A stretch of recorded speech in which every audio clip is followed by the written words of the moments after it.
Why is the shop closing early? Hello, you have reached Peter's Pet Shop. We are sad to inform you that today we will be closing 2 hours earlier due to our biannual inventory count. We apologise for the inconvenience and hope you can come in tomorrow instead. Please remember that we will be open on the bank holiday on Monday. If you have any pet-related emergencies, please call your vet in the meantime.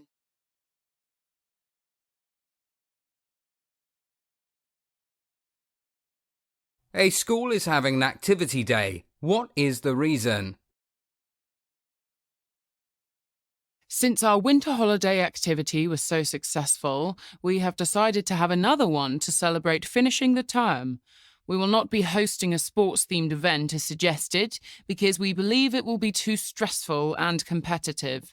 Our students deserve to relax and have fun after the completion of a wonderful academic year.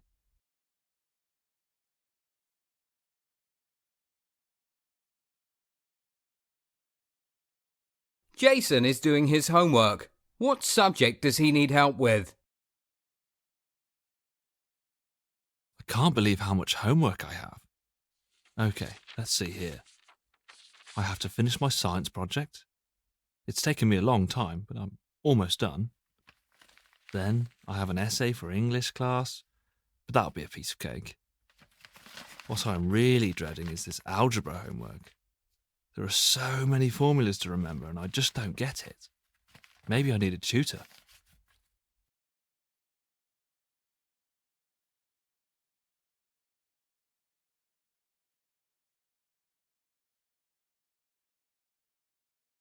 Sharon is writing a postcard. Who is she writing to?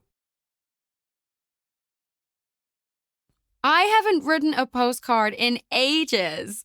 When I was in elementary school, I used to have a pen pal who lived in Spain. We would write each other postcards, and it was a good way to practice my Spanish. My grandmother actually reminded me of this and inspired me to write this postcard to my cousin who just moved to Colombia. I can practice my Spanish again, and it's a nice way to keep in touch.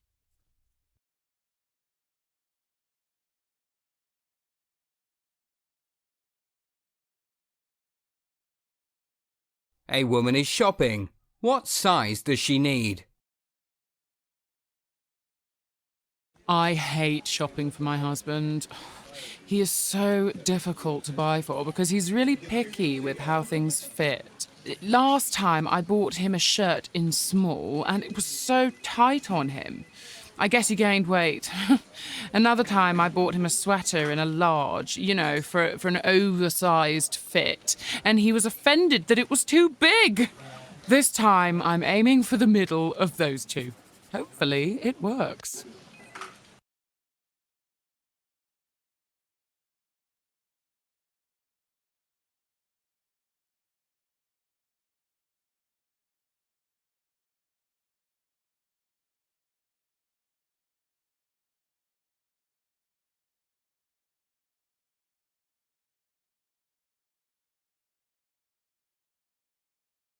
Two co-workers are talking about their upcoming conference. When is it? I can't believe it's already Monday. I'm so tired. Well, this week is going to be a long one. Remember, we have our conference on Saturday the 15th. Ugh, an extra day of work. What are you talking about? Friday is the 15th. Our conference is on Friday. Oh, wow. You're right. And here I was thinking it was on the weekend. Silly me.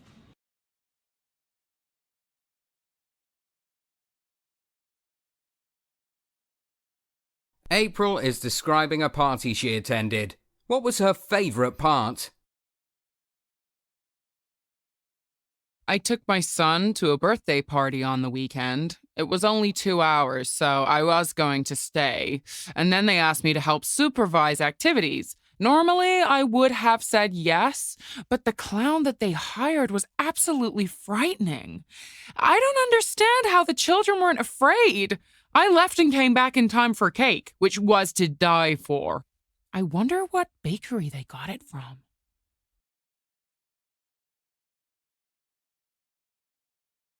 Celeste is meeting a friend. What time did the friend arrive?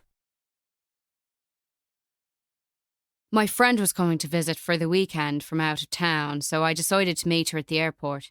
Her flight was due to arrive at 11, but she had messaged me at 9 to tell me that there was a slight delay. I was already on my way to the airport when I read the message, but thankfully she only arrived half an hour later than expected.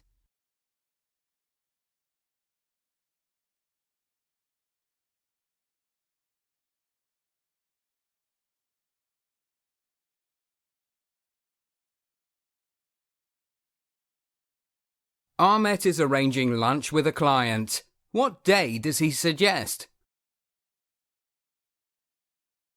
I know you had wanted to meet on Friday originally, but there is a really good restaurant that does lunch deals from Tuesday to Thursday. It gets quite busy as the week progresses, so I'm thinking the first day of the special would be best for us. Does that work for you?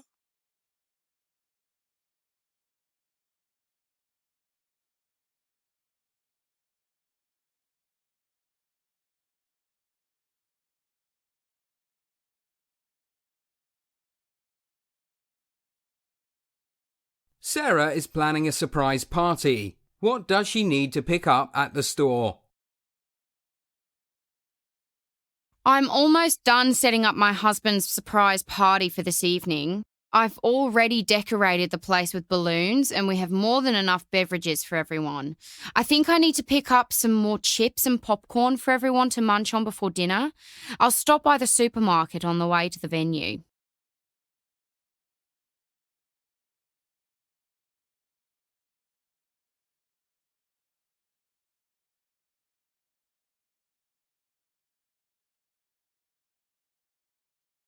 Two friends are making plans for a day out. What will they do first?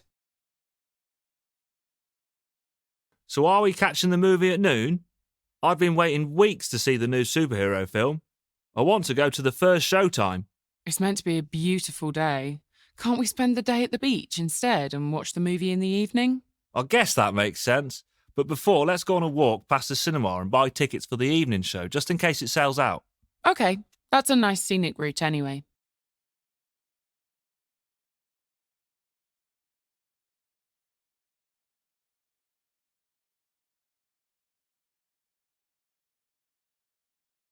Greg is calling his friend. What is the reason of his call? Hi, Darren. Just wanted to call and say I'm sorry for not inviting you to the cottage with us last weekend. We didn't have enough space in the car and I thought you were working. Give me a call back when you're free and we can work something out for next time. I have Talk to you never later. been to a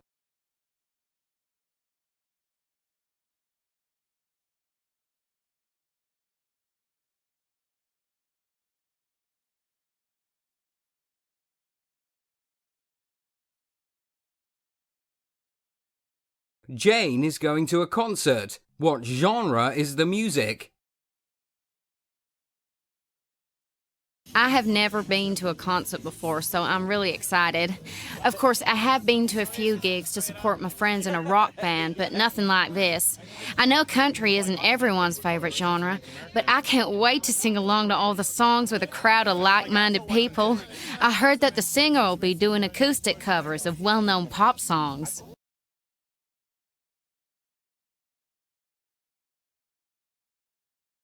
Four people are discussing their views on their social lives. Complete the sentences. Use each answer only once. You will not need two of the reasons. I would always be up for hanging out with friends back in the day. When I was in high school, I was such a social butterfly. I think at my peak, I was in 5 or 6 clubs and teams, and I was always trying new things. I think I must have exhausted myself because I'm much more introverted these days. Of course, I still like to spend time with my friends from time to time, but not every day like before. My pals and I love to shop together. We all met when we worked together at a mall, and I think that initial bonding experience really shaped our friendship. However, it's not the most sustainable anymore. In fact, it can get really expensive, especially when we go for dinner afterwards. I always dread that because my friends always want to go to trendy spots, which always makes me splurge even more. I used to be in a fraternity when I was in university, so I was always surrounded by a ton of people. We were a real brotherhood, almost the size of a football team, doing everything together. I'll never forget the memories that I made with those guys, but there was a lot of fake friends. Today, I only have a strong bond with 2 or 3 of them. I'd rather know that I have a few true friends than put up with a lot of insincere people. My best friend and I don't have many common interests. I love being active and outdoors, while she prefers to do more artistic hobbies. We have tried to indulge in each other's interests before, but we're just too dissimilar. We make an effort to catch up over dinner, always at a new restaurant. Despite our differences, what we can agree on is our love for international dishes.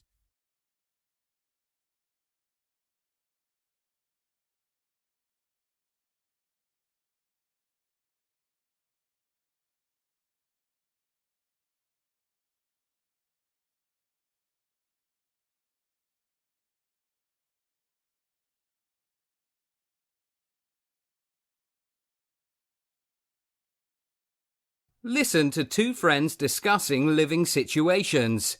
Read the statements and decide whose opinion matches the best, the man's, the woman's, or both. Look at these photos of my new apartment. I'm moving in next Saturday. Oh, wow, it's nice. But I thought you lived with your parents. Well, I am, but I decided to move. I don't like how my mum and dad are always getting involved in my personal life. I can't even talk on the phone without being interrupted. Plus, I just graduated university, so I feel like it's time to be on my own. Fair enough. I know that I didn't feel like that when I moved out, but I see your point. Are you living alone, or do you have any housemates? Well, my original plan was to move into a studio flat by myself. Unfortunately, I didn't think I would be able to afford it in the long run. The rent wasn't so bad, but I knew once bills came, it would be a challenge to make ends meet. So, I'm going to live with my friend from uni. Yeah, good choice. I also have 2 housemates, and we split the rent, electricity, gas, and Wi-Fi 3 ways. By doing so, we have more funds to spend as we wish. So, you live with 2 other people. How do you divide up the chores? Well, we think it's most effective to do it together. We choose a mutually convenient day and put on some good music to help the time go by. It really works for us. I don't think that will work for my situation. We have very different schedules, so I think it would be a burden to try that out. We'll probably just have a rotation. I've tried that before and it was unsuccessful. I found that my old housemates would always try to shirk responsibilities and make up excuses for not doing their share of cleaning. I hated it. Was that when you lived in your old apartment? It was so far. I know, it was awful. It was so far away from work and took me ages to get there. I'm so much happier living in walking distance from the office now. Really? But you were right downtown. I would much rather be around the shops and nightlife than by work. I don't mind commuting so long as I have a good podcast to listen to on my way.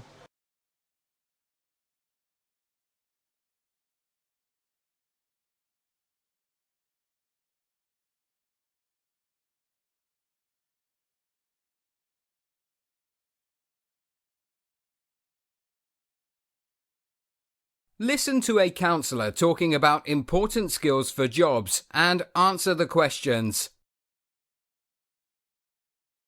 As the scholastic year is coming to a close, I know many of you will begin your job hunt. While you're likely to be applying to part-time positions, I hope you will find these tips applicable to both your short and long-term searches. Now, many people believe that the key to success is that students must complete endless amounts of unpaid internships in order to secure a successful role after graduation. However, that couldn't be further from the truth.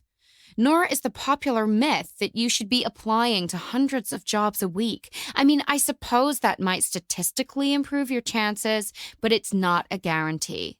Rather, being able to effectively network is the single most important factor in securing employment.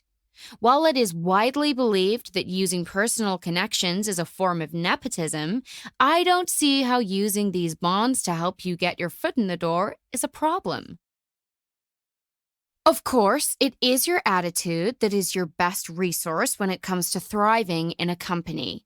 I assume most of you have able to manage time wisely written on your resume because you think it is what prospective employers would like to see. However, did you know that workers are really only productive for about 3 hours a day? Bosses and supervisors know this, and I'm sure they are guilty of it too. In its place, try presenting another soft skill. From my own personal hiring experience, companies want someone who will radiate positivity in the face of adversity.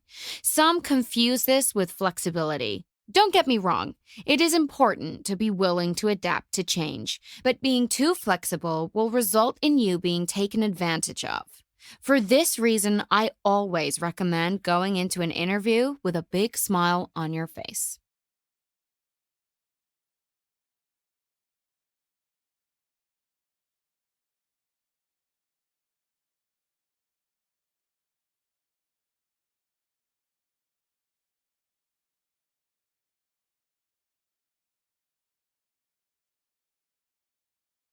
Listen to a member of a book club talking about her method of choosing books and answer the questions.